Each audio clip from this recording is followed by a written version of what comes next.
Hello guys, and welcome into today's instructional video. Super excited. Super excited to show this game to you. This game was recently played in an 8-game over-the-board match against one of the best players here in Boise, Idaho. I had kind of pulled away during the later portion of the match. It was 1-5. I was sitting out in this game at 4.5 out of, and he had 2.5. So I only needed a draw to win this game. My opponent was about a couple hundred points above me, and at his peak, he would have been 300 points above me. So a draw with the white pieces would clinch the match for me. And since this game was not being played for rating, it was being played for more of the perspective to give me experience playing against a very strong opponent. I kind of went into the mindset that I had already won the last 2 games of the match. I didn't need to win this game necessarily. A draw would be good enough to clinch the match. And so I decided to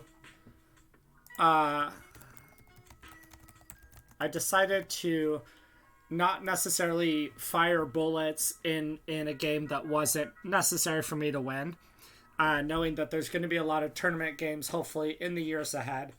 And so I just decided to kind of play peacefully and respectfully to my opponent, knowing that I only needed a draw since I was up by 2 points. So I decided to kind of use this game as a instructional, kind of like gaining some knowledge of my opponent for future references. So typically when I have the white pieces, I would play, years and years ago, I would play f4. I played that for a long period of my life. Over the last several years, I've switched over and I've become an e4 player. And I don't play d4. I don't play d4 in over-the-board games. About the only time you'll see me mess around with d4 openings is in fun games online. But I did decide, I was curious what his response would be against d4. Just in case I ever need to use it in a tournament scenario. And so I decided, I'm playing with the white pieces. I'm 2 games ahead. I only need a draw. My opponent needs a win to cut my lead down to 1. So let's just keep it solid and let's see what he plays against d4 with the black pieces, because I might be able to use that against him at a future point. So I decided going into this game, my approach was going to be to play a London, which I don't have a whole lot of experience with. I know a few very basic ideas, but I figured it'd be a good way to kind of play for 2 results with the white pieces. And I was only going to really push for a win if my opponent overstepped. So let's see how the game went. I opened d4 and my opponent played knight f6. Obviously with knight f6, he's leaving the doors open for a lot of different chess openings at this point based on how I respond. Knight f6 is just what you'll see a lot of players play nowadays. Just, it's going to be a useful move in a lot of different variations. So he's just kind of keeping his options open. And I decided to not reveal my hand right away, that I was planning to play the London system with bishop f4, and instead follow up knight f6 with the solid knight f3. Just keeping my options open to a lot of different variations. Of course, I was planning on playing bishop f4, but I didn't want to play it right away in that position. And of course, this is already out of character for me, so my opponent's not sure what I'm going to play. Am I going to play c4? Am I going to play knight c3? Am I going to play like bishop g5? You know, there's a lot of different things I could play at this point. I was just curious to see how he would respond to this position in general. And he played a very solid move, d5. So we have symmetrical pawns and knights in the position. And now I decided it is time to reveal what my main strategy is, and that is to play bishop f4. Keep in mind, guys, throughout this game, my opponent is under pressure in that he has to win this game. I'm 2 points ahead. A draw clinches the match for me. So bishop f4. And also a little bit of details about these games. These games were played with the time control of 30 moves in 90 minutes. And then sudden death was in, I think, 30 minutes each is what we had. So at this point, he went into a little bit of a think, trying to decide what he was going to play. Obviously, he has different options at his disposal. C5, knight c6, queen b6 stuff. c5 felt very natural to me here. And anybody who's played against enough London systems as black knows c5 is one of the best options. But my opponent just here decided to keep it solid with e6, which I was perfectly content to see. Now again, I could play ideas like c4, kind of transpose back to a Queen's Gambit style position. I could play e3 and c4, you know. I could play g3, bishop g2, castle. There's a lot of different setups I can employ here with the white pieces. And I just decided to just continue to keep it simple. And I played the move pawn to e3. So I've developed my knight and my bishop. I have good control of the center of the board. And at this point, both me and my opponent are just developing pieces. It's not too complicated. I was expecting at this point to see a move like c5. Black wants to put some pressure on the d4 pawn. Maybe play like queen b6, knight c6 afterwards. And really start trying to create some threats. Especially since this is a must-win game for my opponent, if he wants to continue the match. And so, after a lot of thinking, my opponent played bishop d6. The idea is to challenge my bishop on f4. And here, I had a little bit of a think. Obviously, I have different ideas at my disposal. Moves like bishop d3, allowing bishop f4, bishop d3, bishop f4 are not the end of the world for me. Yes, these pawns are doubled, but there's no real way to take advantage of them. If he ever plays queen d6, I can play knight e5, and my knight is nice and safe in the center of the board, defended by these two pawns. As well as just being able to play g3 at some point, support the f4 pawn and castle.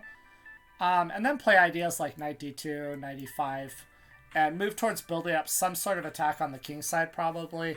Or just keep it solid since I don't have to win this game. And just develop my pieces. Not do anything too crazy. So this is one idea that went through my head. The other thought I had here is just drop back bishop g3.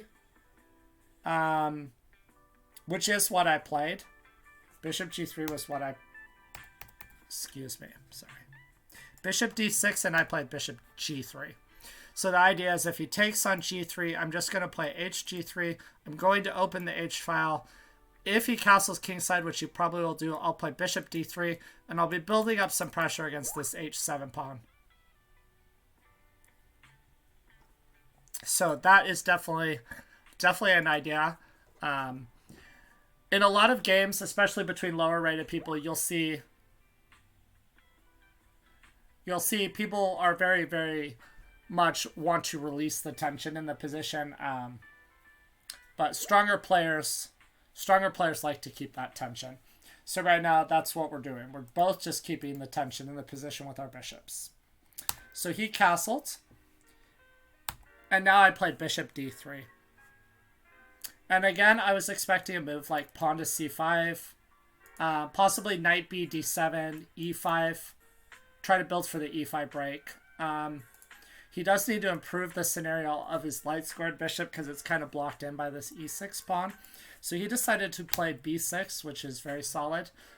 Idea bishop b7, and then one possible idea for him can be to play c5 still, but to also put this knight in on the e4 square. So that's probably what he's aiming for here. I supported, added another defender to the e4 square, and I want to castle and play knight e5 is my idea. And then try to back up my knight with f4. A very, very solid structure with the white pieces.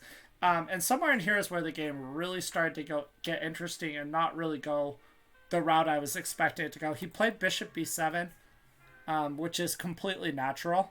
Idea to put his knight in on e4. And I played knight e5.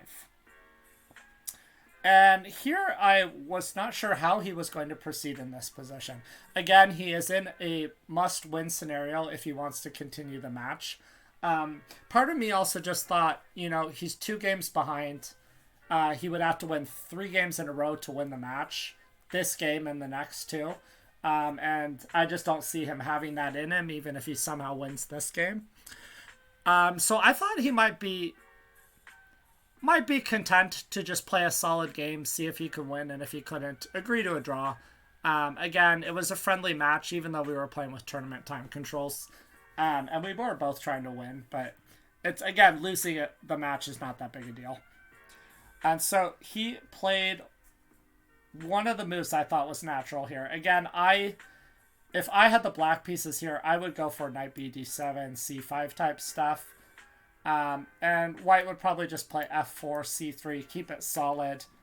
But he went with knight e4 right away. So right away he's jumping into this e4 square. And I had to decide what to do here. A couple different moves popped into my head. Ideas of queen h5 was a thought. Obviously I can just play c3, keep this structure solid. I can castle. I can play queen e2, maybe castle queenside is an option. And I decided, first of all, I didn't really think he would take the bishop on g3, because taking the bishop on g3 allows h takes g3, which opens up my bishop and my rook onto the h7 pawn and starts to create some threats right out of the gate from white. So I thought I was pretty solid to play the move pawn f3, and I thought the only real playable move here for black was knight d2. I thought knight d2, queen d2, and maybe f6 seemed pretty natural to me, in which case I'll have to go back to g4 and the game will continue. Again, I don't expect him to take on g3 if we had gotten into this position, because my bishop and my rook are very, very well placed, and it just seems like a very solid position. f5, the knight's going to jump back into e5, and it's very, very solid. White has a little bit of an edge here. Nothing decisive yet, but it's easy to play with the white pieces.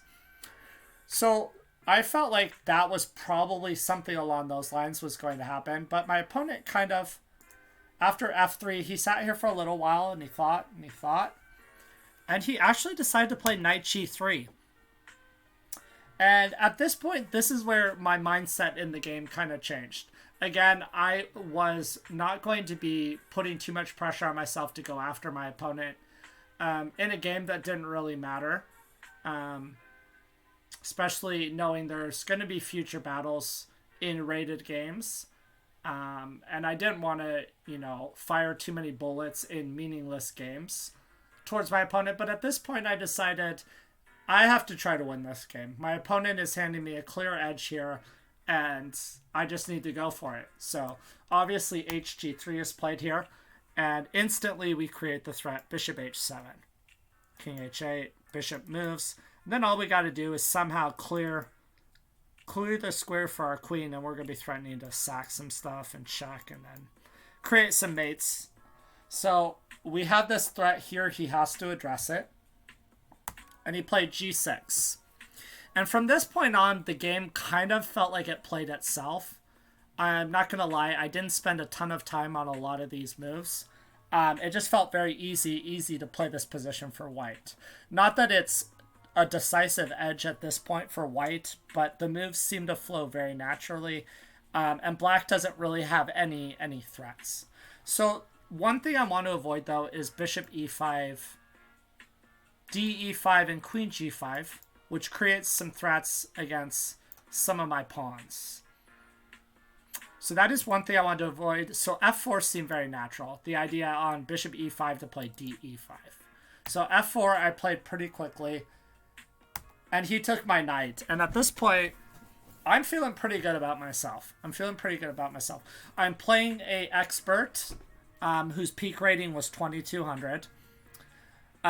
Playing somebody who doesn't lose here in Idaho very often and is generally pretty solid, but I felt like he was handing me a pretty decisive edge. It's not winning yet with the white pieces, but it's definitely much easier to play white. So again, fe5, he has like queen g5, creating threats on e3 and g3, so I kind of wanted to stay away from that, so I played de5. And this is about a pawn's worth of advantage. So again, not decisive yet in any way, but the black king is starting to look a little bit exposed. These dark squares look weak. The e5 pawn is very nice, controlling the f6 square. The queen can come to g4, h3, create threats here. We might even have rook h7, king h7, and queen h5 check at some point. It's just very easy to play white here. And the longer you give the computer to sit on this position, the more it likes white already. Again, not decisive, but black has to play very carefully from this point in order to survive. So c5, a very natural move, gaining some space. Again, though, I felt like this move should have been played a long time ago, right in the opening. And after c5, it's getting to the point where if white plays correctly, the edge is building significantly move by move. So now it's starting to get towards the +2. It started out as being just slightly better for white, and then the last couple of moves, the advantage has gotten bigger and bigger. And now I felt like the game just started to... The moves were very intuitive. They didn't need a lot of thought put into them, and I pretty quickly played queen g4. The idea is this, that I want to go queen h3. I want to provoke him to push h5. And then I'll just have g4. And he's not going to be able to take hg4 because there's going to be checkmates. And I'm just threatening to take on h5. And that's just going to be game over there in a second. And black has to defend very accurately at this point, which he did not do. f5. And now white's edge is decisive with proper play. And the top two moves probably you could play in this position for white are just going to be crushing. Obviously, the first move that I played was e takes f6 en passant. Just further weakening the black king. But queen h3 is also very strong, just threatening queen h7. So... queen h3 is not decisive, though. There is h5, and it's hard to open up this black king, even though white is still a lot better in that position. But ef6 is the best move, and I also played this move pretty quickly. And now black is... He needs to take back on f6 with the rook or with the queen. He needs to guard against queen e6. And then the h-file is very pleasant. In some lines, I might have a sack on g6. I can castle and double rooks. The play is just very easy for white. The knight can come into one of these squares. And I definitely did feel like this should just be completely winning for white with proper play. So he takes back on f6 with the queen. And now I spend a little bit of time here just to make sure I didn't throw this position away with the white pieces. I knew this had to be... It definitely felt like it had to be decisive. So here I was having a lot of debates with myself. First thing we got to ask ourselves, obviously, is queen b2 a threat? Queen b2 I do not think is a threat. Because in some variations, we're going to have bishop g6, hd6, and the king is just going to be fatally open. Queen g6, queen comes back and blocks, and then there's queen e6. And in exchange for our bishop, we get 3 pawns, and we're still madly attacking the black king over there. So I wasn't really worried about this move. In fact, I even had debates of playing just king f2, king e2. Ideas somehow to get my rook somewhere over into one of these squares, bring the a rook over, and then just checkmate him. I didn't even necessarily think that castles is a move I have to play, just because his king is so open here, and my king is pretty safe on e2 or f2. And after a little bit of a thought, again, not too long, but a little bit more than the last couple of moves, I played the move rook h6, which is a top three move, as I think maybe all the moves are the rest of the game were top 3 moves that were played. The idea is that we just want to play bishop g6, guys, hg6 and rook g6, hit the queen, hit the king, game over. And here I had one idea in mind that I didn't get to demonstrate. King g7.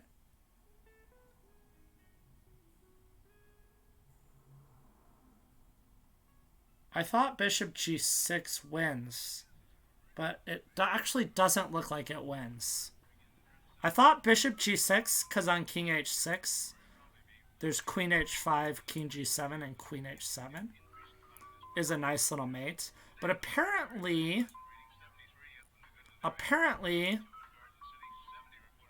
king g7, bishop g6. Apparently there is a defense here.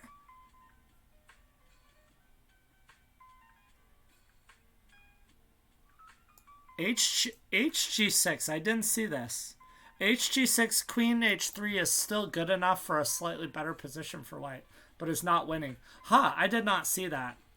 Obviously, queen g6 loses to rook g6. I did not see that line.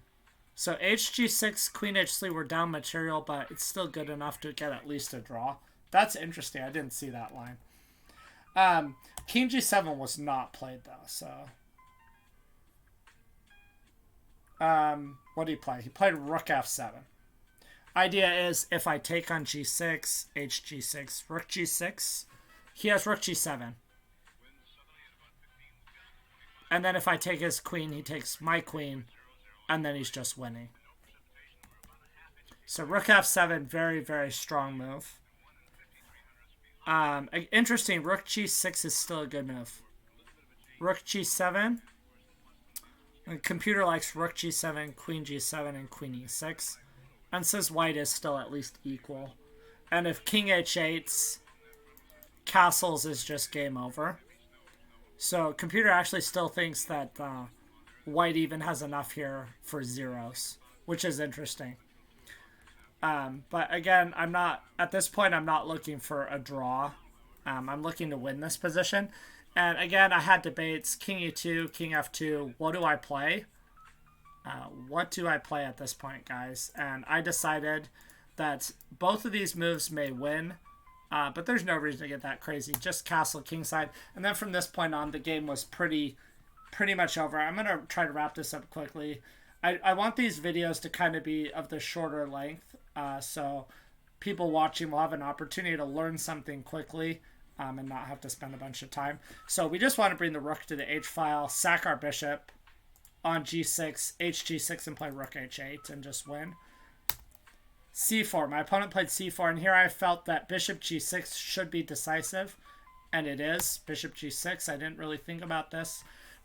Not necessarily. I'm not going to play rook g6 on hg6 because of rook g7, like I showed a second ago. But I thought on hg6, my idea is to just put the other rook on h1, which is what I played. Just as good as knight e4, guys. Knight e4, de4, rook g6, rook g7, and then what you do is play rook d8 check. Pull the queen away, and then play rook g7, king h8, queen g6, and this is just game over.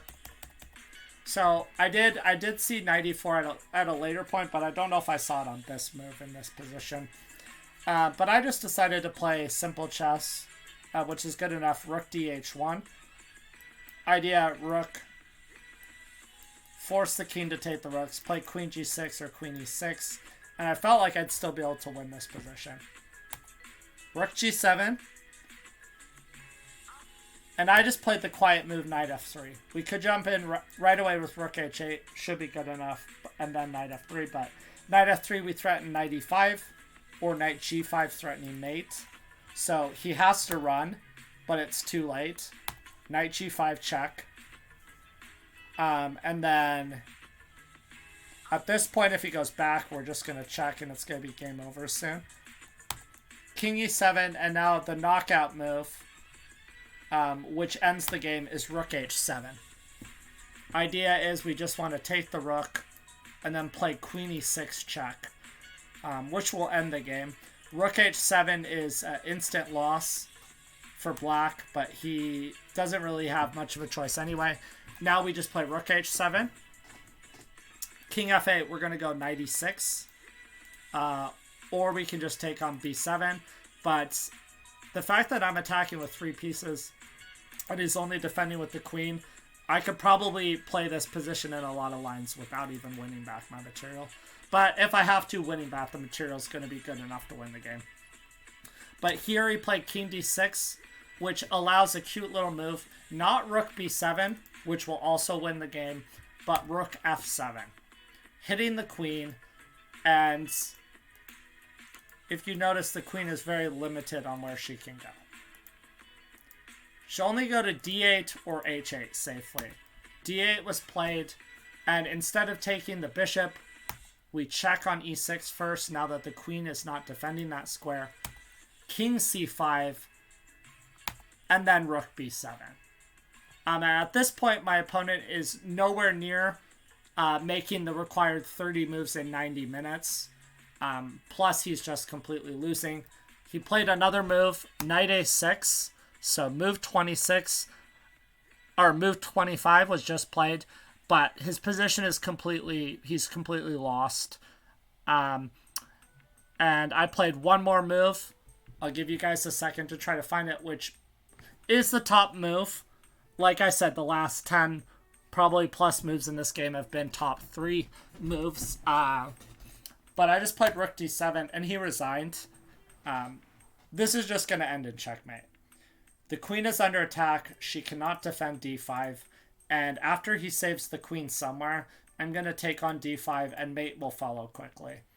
So hopefully you guys enjoyed this game. Again, I was going for a peaceful result early in the game. I only needed a draw to clinch this match. But after he played knight takes bishop on g3, I just felt like I had to play to win this game. And I'm very, very happy with the result. I won the last 3 games of this match. So the final score was 5.5 to 2.5. In a match that was initially very close at the beginning, but I took control of it late in the match, and that gives me a lot of confidence going into my next tournament scenario against this opponent. So hopefully you guys enjoyed that. You learned something. I'm very happy. My first London game played OTB in a serious time control with a good result.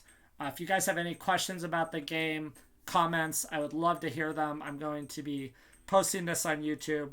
Let me know what you guys think of this game, and I will be posting the first 7 games of the match at a later point. So hopefully you guys will enjoy those and you can learn something from them. All right. Thank you everybody so much for watching. I will see you guys later.